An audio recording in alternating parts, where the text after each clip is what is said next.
પીવો સમાજની ચા, સમાજ થોડો સપોર્ટ માંગે છે. આવા ગીતો તમે અમુક ચાલુ કલાકારોને વાપર્યા છે અને આપણે ચાલો સમાજે સપોર્ટે પણ ખૂબ કર્યો, એજન્સીઓ પણ લીધી. છેલ્લે શું મળ્યું? સમાજને નફરત મળી. કઈ રીતના? તો સાહેબ અમને સમાજનું બંધારણ કરવામાં આવ્યું. સમાજનું બંધારણ કોઈ એક વ્યક્તિએ નતું કર્યું. વગડ બાપાની સાક્ષીએ, સદાનંદ બાપાની સાક્ષીએ, સમસ્ત ઠાકોર સમાજની સાક્ષીએ આ બંધારણ થયું.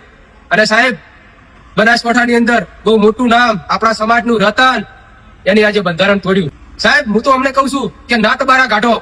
નમસ્કાર મિત્રો, અત્યારે સોશિયલ મીડિયાની અંદર એક વિવાદ ચાલી રહ્યો છે. જે મિત્રો જે ઠાકોર સમાજનું જે બંધારણ થયું હતું, જેમાં ડીજેનો બંધો કરવામાં આવ્યો હતો, તેને લઈને અત્યારે વિવાદ ઉભો થયો છે. જે મિત્રો વિવાદમાં અર્જુન ઠાકોર અને ગબ્બર ઠાકોર લાઈવ પ્રોગ્રામમાં ડીજે સાથે જોવા મળ્યા. જે મિત્રો અને ઠાકોર સમાજના લોકોનું કહેવું છે કે આ બંનેને બંધારણનો ભંગ કર્યો છે. જે મિત્રો તમે વિડીયોની અંદર જોયું કે ઠાકોર સમાજના વ્યક્તિ શું કર્યા છે અને તેને લઈને અર્જુન ઠાકોરનું એક મોટું નિવેદન સામે આવ્યું છે.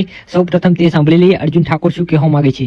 નમસ્કાર બધાને, જય બાબારી, જય રામા ધણી, જય સદારામ બાપા.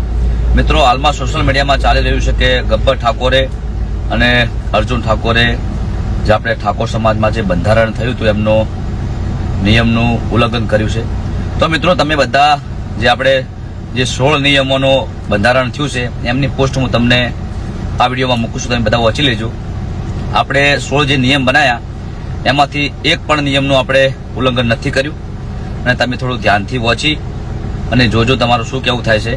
અને જે અમારા વિરોધીઓ છે એ તો વિડીયો બનાવે જ છે કે અમને ઉલ્લંઘન કર્યું છે, પણ તમે બધા આ પોસ્ટ વાંચો અને જે આપણે 16 મુદ્દા છે અમે એક પણ મુદ્દાનું ઉલ્લંઘન નથી કર્યું. બધાને જય માતાજી, જય સદારામ બાપા.